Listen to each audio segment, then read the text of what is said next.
ba ma annabawa ba, wallahi hatta Sheikh Jafar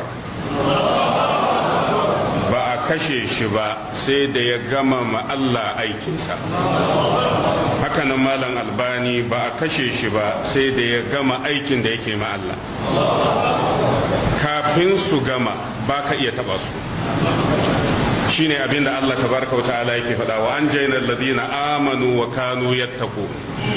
Don haka in ka dubi mutuwar Sheikh Jafar, da a ce yana da rai babu wani abu sabo da zai kawo sabanin wanda da ya riga ya riga ya gama komi, saboda babu wani babi wanda bai taba ba.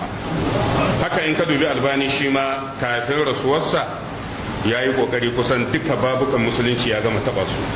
Don haka yasa kisansa ya zamanto tukuici ne na Allah tabaraka wa ta'ala gare su.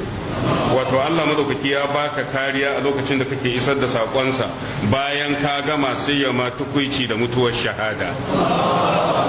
Amma fa shi kafiri bai yi nasara ba.